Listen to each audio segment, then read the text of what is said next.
Kristen Rosen nació el 25 de octubre de 1976 en Memphis, Tennessee, aunque vivió parte de su vida entre California y Virginia. Sus padres eran Ralph y Constance, y era la mayor de 3 hijos. Constance trabajó en la Universidad de Azusa Pacific, mientras que Ralph era abogado constitucionalista y profesor universitario. Durante la presidencia de Ronald Reagan fue nombrado como asesor del Departamento de Justicia. Los Rosen eran una pareja con mucho éxito y aspiraciones profesionales, por lo que tenían altos estándares con sus hijos.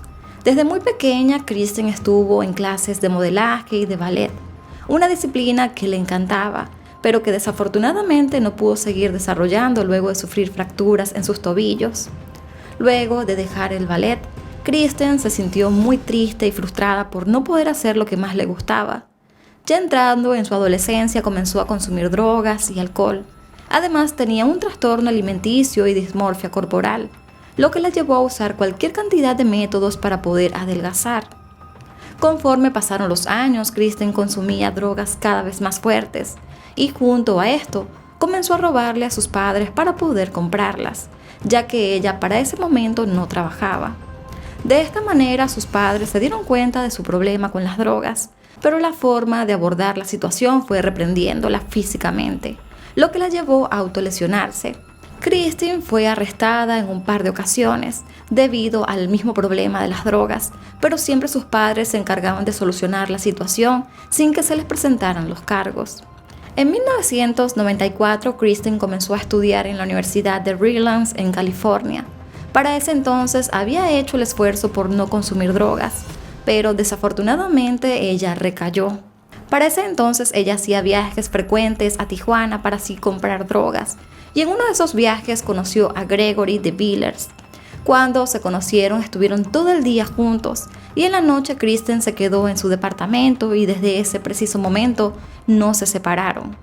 Gret vivía con su mejor amigo y su hermano en un departamento compartido. Poco después, Kristen dejó la universidad y Gret intentó ayudarla con su adicción mientras mantenían una relación. Afortunadamente, con la ayuda de Gret, Kristen pudo retomar su camino y también se inscribió en la Universidad Estatal de San Diego, donde logró graduarse de la carrera de bioquímica en 1998. Kristen realizó sus pasantías en la oficina del médico forense del condado de San Diego, donde posteriormente fue contratada como toxicóloga. Los amigos de Kristen afirmaban que ella era muy coqueta con los hombres y parecía necesitar aquella atención constante de todos. De hecho, se supo que durante su noviazgo, ella llegó a engañar a Gret. Sin embargo, él decidió pasar todo esto por alto y le pidió matrimonio. Para 1999 la pareja se casó. Un mes antes de la boda, Kristen le dijo a su madre que quería cancelar aquella boda porque no se sentía segura, pero su madre la alentó a seguir adelante con los planes, así que se casaron. Solo meses después del casamiento, los amigos de Kristen notaron que ella no se sentía a gusto con su matrimonio. Siempre se quejaba de Gret y decía que se sentía sofocada y que él era controlador y obsesivo.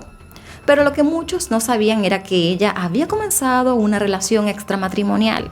Y lo peor de todo es que esta relación había iniciado con su jefe, el doctor Michael Robertson, un médico australiano que trabajaba en la oficina del forense y que al igual que Kristen era casado. La relación entre Michael y Kristen fue bastante rápida e intensa, al punto de que ni siquiera les importaba si sus compañeros de trabajo notaban sus miradas o si sospechaban sobre su amorío. Evidentemente todo esto iba a llegar a oídos de Gret, fuera tarde o temprano, y es así como en octubre del año 2000 es cuando él se enteró de su infidelidad. Pero no solo se enteró de eso, sino que también descubrió que Kristen había recaído con las drogas. Tras saber todo esto, Greg le exigió que terminara de inmediato la relación con su jefe y que debía renunciar. Y de no hacerlo, él los expondría ante el médico forense de la oficina donde ellos trabajaban, lo cual les traería muchos problemas laborales a Michael y a Kristen. Ya para el 6 de noviembre del año 2000, alrededor de las 9:15 de la noche, el 911 recibió una llamada de Kristen Rosen, afirmando que su esposo se había quitado la vida. Las autoridades acudieron a la casa de la pareja y encontraron a Gret en su cama. Esta estaba con pétalos de una rosa a su alrededor y una foto del día de su boda a su lado. La escena era bastante extraña, Pero la versión de Kristen fue que ella había llegado a la casa y había encontrado a su esposo en la cama con todos estos pétalos. Cuando lo tocó, él estaba muy frío y notó que no respiraba. Así que por eso ella llamó rápidamente a las autoridades. En su declaración, Kristen afirmó que Greg estaba sumamente deprimido por el fracaso de su matrimonio. Incluso el padre de Greg también llegó a declarar y dijo que su hijo parecía estar muy angustiado esa noche y que había bebido mucho. Kristen también dijo que Greg parecía estar fuera de sí esa mañana, por lo que ella decidió llamar al trabajo de Greg para avisar que no iría a trabajar. Luego de eso, Kristen fue a su trabajo y al mediodía regresó a casa. Allí, el mismo Greg le dijo que había tomado clonazepam y oxicodona. Esto posteriormente se pudo confirmar con el primer examen forense que se le hizo al cuerpo de Greg, la cual ciertamente arrojó que había altas dosis de oxicodona y clonazepam. El jefe de Greg llamó varias veces a la casa para intentar hablar con él, pero no obtuvo respuestas. Luego llamó en la noche a Kristen y le contestó que su esposo estaba durmiendo. Esto fue una hora antes de ella llamar al 911. En cuanto a los pétalos de rosas, Kristen dijo que Greg le había regalado rosas en su cumpleaños, que había sido el 25 de octubre y que había quedado una sola rosa en la casa. Esto explicaría de cierta forma por qué había pétalos de una sola rosa en la escena.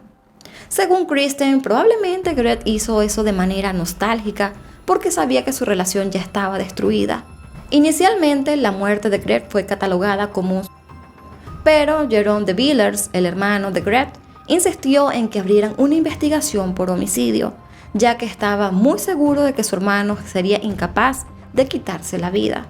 Debido a esto, se realizó un segundo examen forense más exhaustivo, la cual fue subcontratada por el médico forense de San Diego y se realizó en un laboratorio de Los Ángeles. El médico forense de San Diego decidió dar esta orden para realizar un examen forense que se hiciera en otro lugar, más que nada para evitar conflictos futuros, ya que Kristen trabajaba en su oficina. Así que esta nueva autopsia reveló que la verdadera causa de muerte de Greg fue por fentanilo, un opioide sintético similar a la morfina, pero que puede ser hasta 100 veces más potente. El fentanilo es un narcótico que puede ser recetado a pacientes con cáncer o pacientes con dolores insoportables, pero también es utilizado como droga recreativa ya que su efecto es similar a la heroína y en altas dosis esto puede llegar a ser mortal.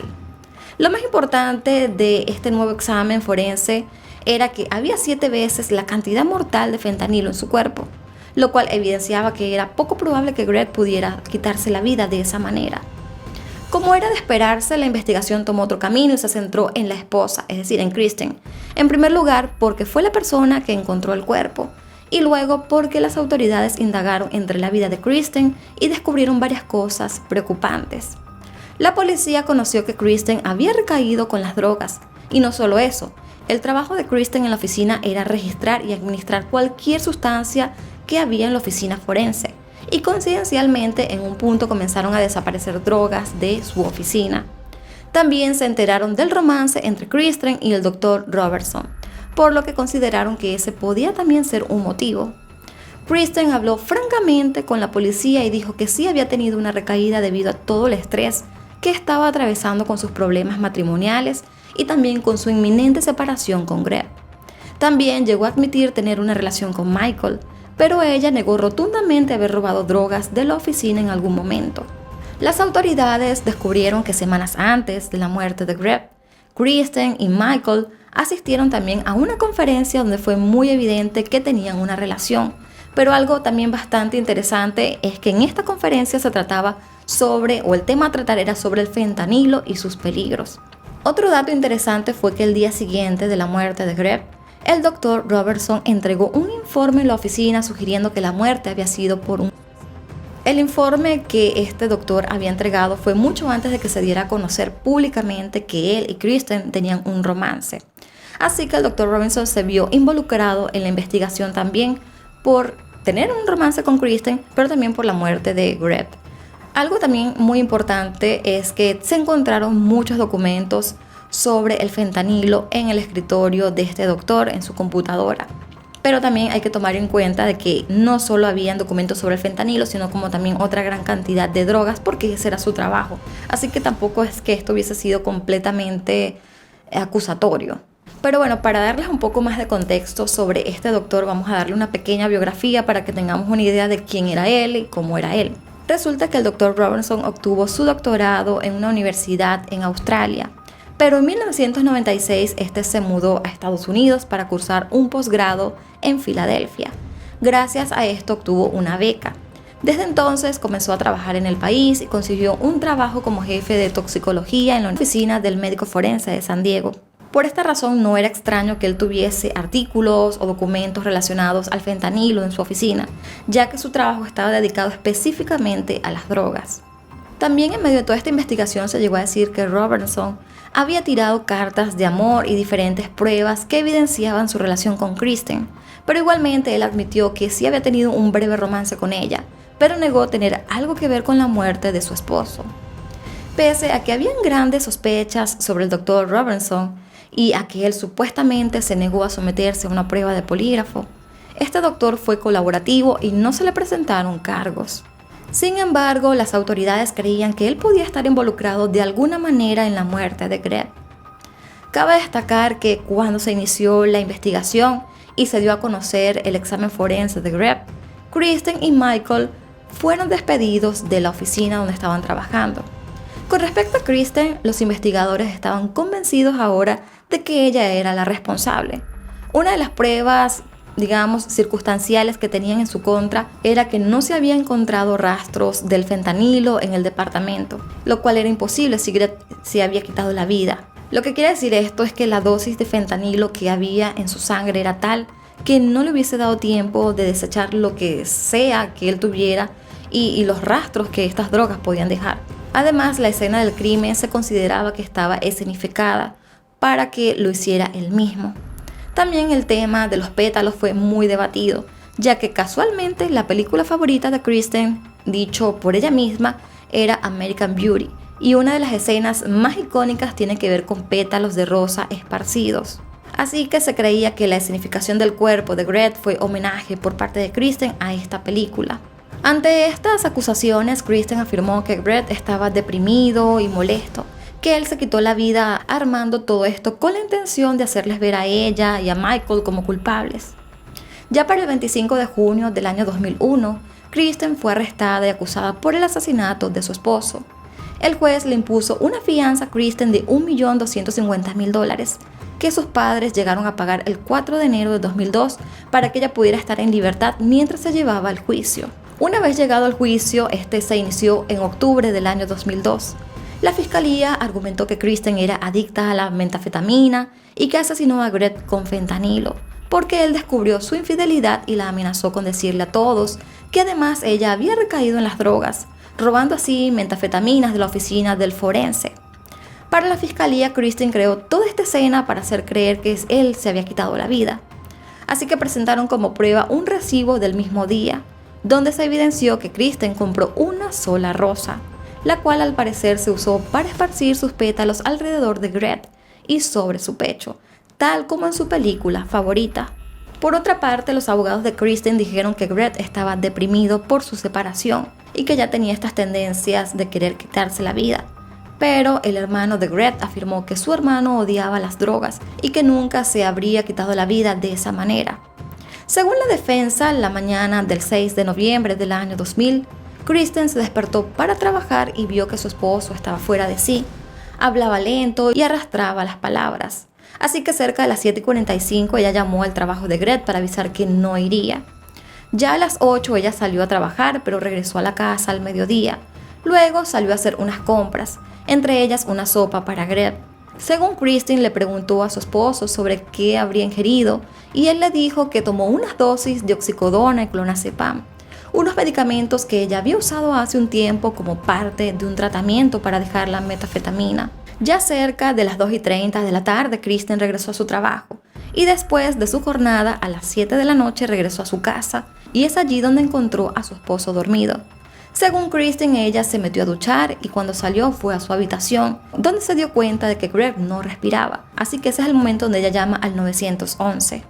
Pese a que seguía insistiendo en su inocencia, su relato no convenció al jurado, quien el 12 de noviembre la declaró culpable de asesinato en primer grado. Y el 12 de diciembre, Kristen Rawson, de 26 años, fue sentenciada a cadena perpetua sin posibilidad de libertad condicional y se le ordenó como centro de reclusión el Centro de Mujeres de California. Ya para el año 2006, la familia de Billers presentó una demanda por homicidio culposo al condado de San Diego y a la misma Kristen. La familia pidió una compensación de 50 millones. Esta demanda fue a juicio y se decidió que Kristen debía pagar 104 millones de dólares a la familia por daños punitivos. Pero esta cantidad luego se redujo a 14 millones y posteriormente se redujo nuevamente a 4.5 millones. También se le prohibió a Kristen sacar algún beneficio económico de la historia. Mientras tanto, el condado de San Diego se le ordenó pagar 1.5 millones de dólares. En cuanto a esta compensación económica, es poco probable que Kristen pueda pagarla en algún momento, pero lo que querían o la finalidad de la familia era que asegurar de que ella jamás pudiera beneficiarse del caso, ya sea vendiendo su historia, sacando algún libro, películas, series, como es usual en muchos de estos casos, donde a veces el responsable, el asesino, también se puede beneficiar al sacar cualquier historia, cualquier serie, aún estando en la cárcel. El monto inicial, como les había comentado, era de 104 millones de dólares. Se hizo por una estimación de cuánto podría ganar Kristen si ella llegase a vender su historia, y se concluyó que podría obtener unos 60 millones de dólares en ganancias. Es por esto que el monto fue tan elevado, que luego se redujo varias veces hasta llegar a 4.5 millones. Por otra parte, la defensa de Kristen, con nuevos abogados, presentó una apelación en el año 2009, alegando que las muestras de la autopsia de Greb fueron contaminadas en el laboratorio de Los Ángeles, donde fue enviada. En el año 2010, la Corte de Apelaciones del Noveno Circuito dictaminó que los antiguos abogados de Kristen debían haber impugnado la afirmación de la Fiscalía sobre la dosis de fentanilo, si tenían ellos la sospecha de que podían haberse contaminado, haciendo así sus propias pruebas de laboratorio, dando como cierto que murió por altas dosis de fentanilo. En pocas palabras, durante este juicio de Kristen, la defensa nunca refutó el hecho de que Greg hubiese muerto por sobredosis de fentanilo, así que daban por hecho de que esa fue la causa de muerte. En los años recientes, la abogada de Kristen ha luchado para que se le permita acceder a pruebas de la autopsia y poder hacer nuevos análisis y confirmar que las muestras fueron contaminadas o en cambio que Greg murió por sobredosis letales de fentanilo. Ya para septiembre del año 2016, la Corte de Apelaciones del Noveno Circuito se retractó de su decisión y no le permitió a Kristen ni a su defensa analizar estas pruebas. Por otra parte, el Dr. Robertson nunca fue acusado por nada relacionado al caso de Greb. Sin embargo, se sabe que en septiembre del año 2013 se informó que los fiscales lo habían acusado en secreto de conspirador no acusado. Y esto fue en el juicio de Kristen. Luego de que se inició la investigación, Robertson también regresó a Australia y desde entonces no ha ido a Estados Unidos, pero se cree que si este regresa a Estados Unidos podría enfrentar quizás algunos años en prisión por esta acusación secreta. También se supo que el doctor siguió trabajando en Australia como consultor forense. Incluso participó como testigo en la defensa en el juicio en contra de Gerard Baden Clay por el asesinato de su esposa Alison Baden Clay, un famoso caso australiano que si desean también se los puedo traer al canal. Y bueno amigos, estos fueron todos los detalles del caso del día de hoy, un caso bastante interesante. Díganme ustedes, ¿piensan que esta mujer sí es culpable o no de la muerte de su esposo? Para mí la clave de todo esto fue la rosa. La rosa creo que es la clave para determinar que ella sí tuvo algo que ver con el crimen de su marido. Pues hay una prueba que es el recibo que ella tiene de cuando compró la rosa, que fue ese mismo día, el día exacto en el que él murió. Y ella en ningún momento, aparte cuando se le pregunta a ella sobre esta rosa, ella dijo que había sido un regalo que él le había dado, pero un regalo que había sido unos días antes. Pero resulta que esa rosa ella la compró ese mismo día. Así que ahí hay una contradicción bastante interesante. Y bueno amigos, en este punto me gustaría saber la opinión de ustedes con relación a todo lo que les acabo de contar. Antes de despedirme voy a estar dejando en pantalla todas mis redes sociales por si desean seguirme y estar en un mayor contacto conmigo. También les recuerdo que una forma de apoyar el contenido que estamos realizando es dándole un me gusta y compartiéndolo con cada uno de sus amigos. No olviden de suscribirse y de activar la campanita de notificación para que YouTube les avise cada vez que yo suba un nuevo video. Sin más que agregar, yo los quiero muchísimo, me despido y nos vemos hasta un próximo caso. Bye bye.